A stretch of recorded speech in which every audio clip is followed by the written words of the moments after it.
Okusaba n'okusiba kugatta enzikiriza ezisuuta Kristo okuli abakristaayo abakatoliki n'abasodokisi kugenda kumala ennaku 3 era okwaleero kutandikidde ku kiggwa ky'abajulizi e Munyonyo nga misa eyimbiddwa Ssaabasumba Dr. Cyprian Kizito Lwanga era ssentebe w'olukiiko luno.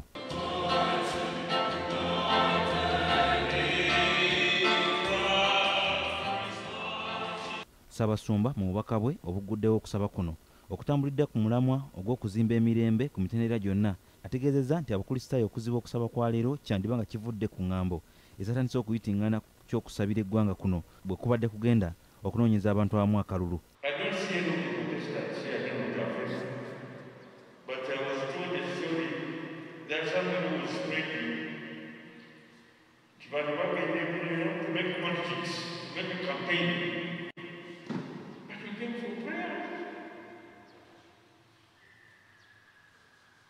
So the Protestants from various places of that city are gathered here to make political rallies.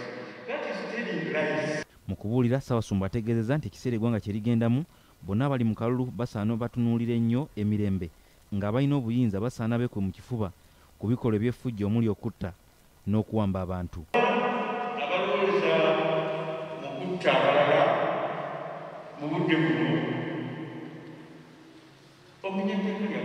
Ssaabasumba w'Abasodox Metropolitan Yona Lwanga ategeeza nti newankubadde ng'emirembe gyetaagisa mu kiseera kino n'ekiddako nga kalulu kawedde kyokka okunyigiza okusukkira naddala ku ludda oluvuganya tekulina kifaananyi kituufu kye kusiiga mu kafo w'emirembe egirafuubanirwa.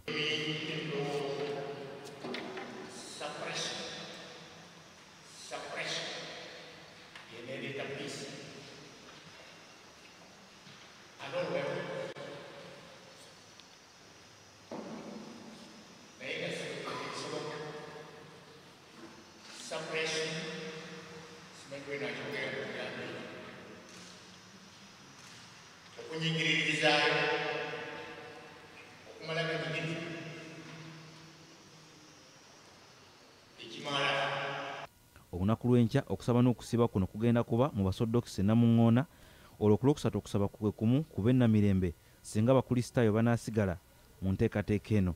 Emikolo giwedde n'okubuusa enjiibwa mu bbanga ng'akabonero akalaga emirembe kyokka zino z'ennyamiza abakulu zonna bwe zigudde ku ttaka mu kifo ky'okubuuka mu bbanga zigende olwo akabonero ak'emirembe ne katavaayo bulungi.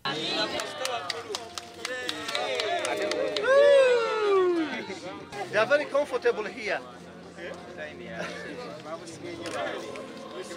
Yuda Musisi, BBSKATI.